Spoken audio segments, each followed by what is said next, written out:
నిటారుగా నిల్చోవాలి. Stand straight. మీ కాళ్ళు ఈ భుజాలు ఎంత వెడల్పుంటాయో అంత దూరం పెట్టాలి. కొంచెం మన భుజాలు ఎంత వెడల్పుంటాయో అంత దూరం పెట్టాలి. అర్థమైనా? థర్డ్ స్టెప్ ఏంటంటే నాలుకను పైకి ఉంచాలి. ఇది చాలా మందికి తెలియదు. మనం డా లేదా లా అక్షరం పలుకుతాం కదా, డా లేదా లా అక్షరం పలుకుతాం కదా, అంగిటిని తాకించాలి. It should touch our palate. ఎందుకు అని అంటారు. ఎందుకు అంటే ఇంతకుముందు కుండలిని యోగా గురించి చెప్పినప్పుడు శక్తి మనం తీసుకున్న గాలి ప్రాణమయ శక్తిగా మారి మూలాధారం నుండి సహస్రారానికి చేరుతుందని చూపించారు. ఊర్ధ్వపీడనంతో అది పైకి ప్రవహిస్తూ ఉంటుంది. పైకి ప్రవహించేటప్పుడు ముక్కు నుండి నోటి నుండి బయటికి వృధాగా పోకుండా ఉండడానికి నాలుకను అడ్డం పెడతాం. అంటే మొత్తము ప్రాణమయ శక్తి మొత్తం కూడా మెదడును చేరుకోవాలి. ముక్కు నుండి బయటికి పోవడంతో నోటి నుండి కూడా బయటికి పోవాలి. అందుకే దీన్ని కేచరి ముద్ర అంటారు. యోగాలో ఒక పద్ధతి కేచరి ముద్ర.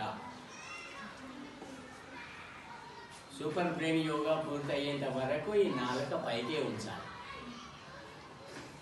నోరు ముయ్యొచ్చు. అర్థమైందా? కేచరి ముద్ర అంట. తర్వాత ఇది కేచరి ముద్ర. ఎడమ చేతితోని కుడి చెవి తమ్మిని పట్టుకోండి. ఎట్లా? 2 వేళ్ళతోని, చూపుడు వేలు బొటన వేలు పట్టుకున్నప్పుడు బొటన వేలు బయట దిక్కు కనిపించాలి.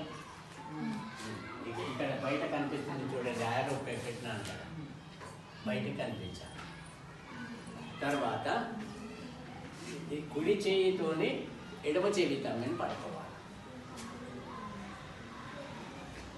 స్పష్టంగా గుర్తుపెట్టుకోండి, కుడి చేయి లోపల ఎడమ చేయి ఉండాలి.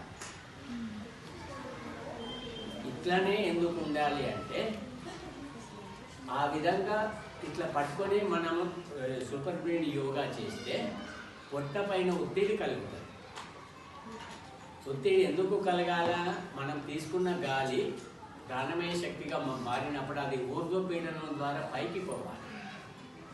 పైకి పోవడానికి ఈ ఒత్తిడి ఉపయోగపడుతుంది. అది అన్న.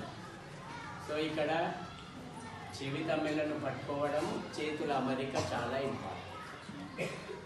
ఈ 2 ఫస్ట్ ఎడమ చెయ్యి, దీనిపైన కుడి చెయ్యి. అర్థమైంది ఈ పాయింట్? శ్వాసను గాఢంగా తీసుకుంటూ నిదానంగా కిందికి కూర్చోవాలి. పైకి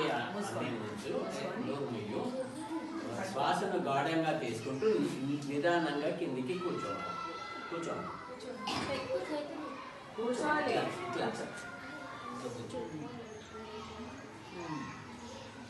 ఈ స్థితిలో 3 సెకండ్లు ఆగాలి. ఈ స్థితిలో 3 సెకండ్లు ఆగాల.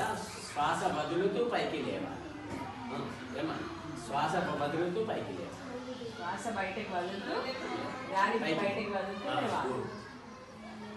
ఇంకోసారి చూద్దామా? సో పొజిషన్ కరెక్ట్గా పట్టుకున్నారు.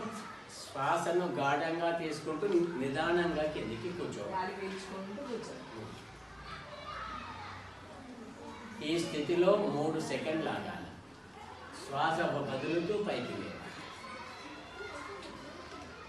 ఇట్లా చేస్తే సూపర్ బ్రెయిన్ యోగాలో ఒక రౌండ్ పూర్తయినట్టు లెక్క. మరి ఇట్లా ఎన్ని చేయాలి అంటే మనకు చౌకాక్షి అనేక సంవత్సరాలు పరిశోధన చేసిందని అన్నారు. ప్రతిరోజు 14 రౌండ్ల సూపర్ బ్రెయిన్ యోగా చేయాలంట.